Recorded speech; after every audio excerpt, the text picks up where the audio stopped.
Magandang araw mga kaibigan. Update muna tayo sa ating fund drive para sa ating Brave 14 plus 3 Marines. Sa kabuuan, nakapagpadala na tayo sa kanila ng 843,000 pesos. So, tuloy-tuloy lang ang pagtulong natin sa kanila dahil paparating naman ang panibagong warrant of arrest.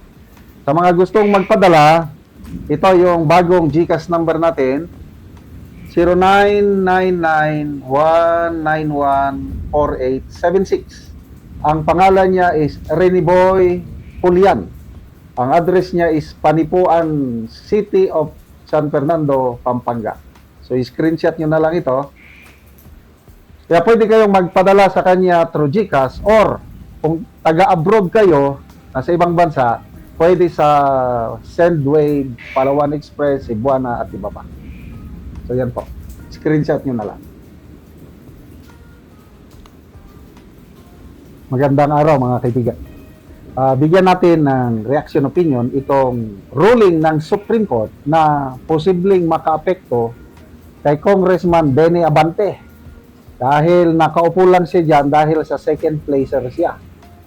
O ito, senior ni Professor Malo Tikia, sabi niya, about time. Supreme Court PH, post ng Supreme Court. The Supreme Court in bank during its session August 26, 2026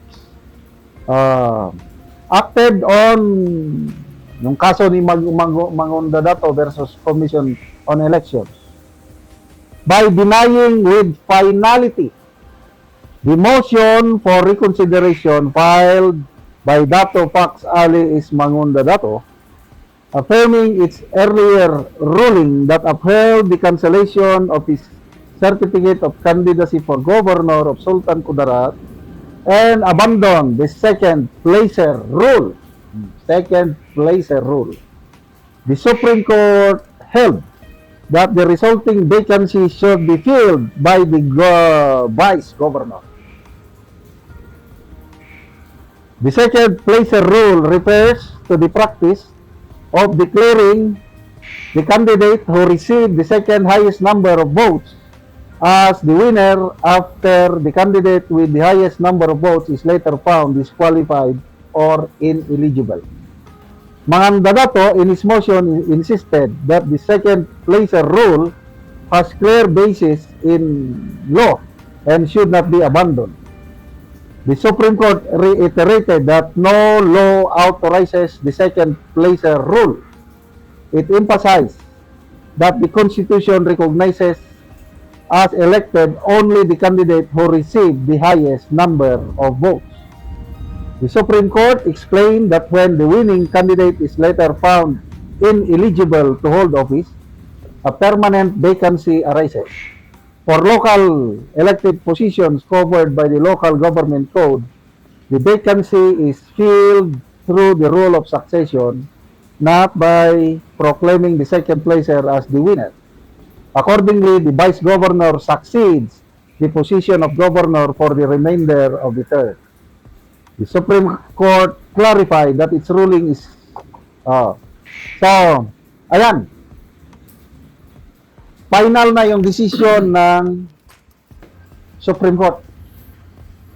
Pag na-disqualify yung, example, governor, disqualified siya, hindi pwedeng mag-take over yung second highest number of votes sa governor. Ang ruling ng Supreme Court, it should be the vice governor, yung elected vice governor ang mag-take over kasi hindi pwede ang second placer. So ngayon, dito tayo sa kay Abante. Kasi itong dinesisyonan ito is local position. Kay Benny Abante, national elected position. Apektado ba si Abante? Ito, nakalagay dito.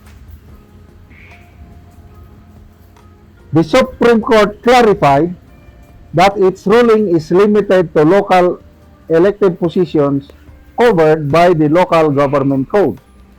The case did not address the application or non-application of the second placer rule or succession rules to national elected positions as these issues were not raised before the court. However, the Supreme Court stressed that succession for national elected positions like President, Vice President is governed by.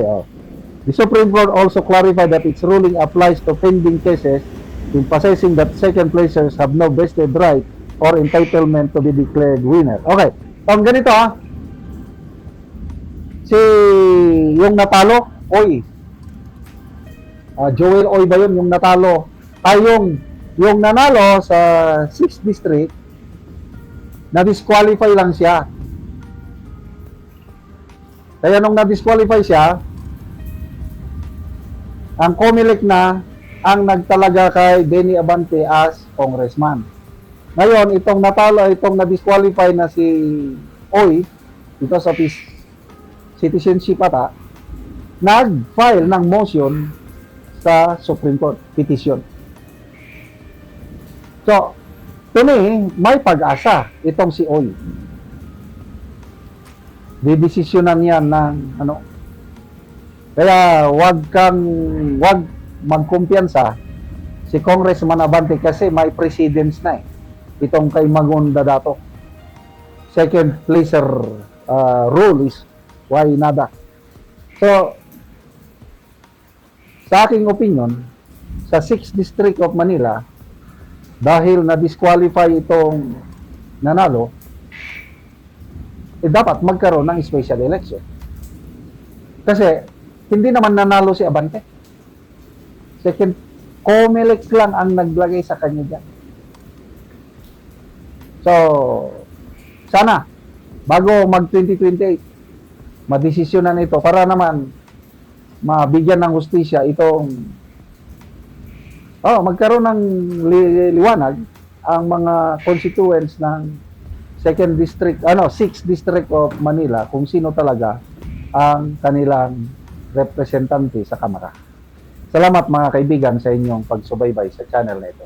Anak ko diri sa gipatindog nga balay ni GR Iganya nga taga Sitio Gahiton, Tagbak, Talakag, Bukidnon. So mo na ni ang iyang atop lang sa iyang gipatindog nga balay nga trapal lang gid in taon. Mo na ni siya ang natabangan sa yero. So mo na ni ang gitabang nga yero nga napulo ka buok nga digis kataas. So iya na ning iatop karon. Kita gid nato tungod sa kadugay na nga kinilang ang iyang trapal nga atop nga buslot-buslot na gyud ug naanay mga tubig.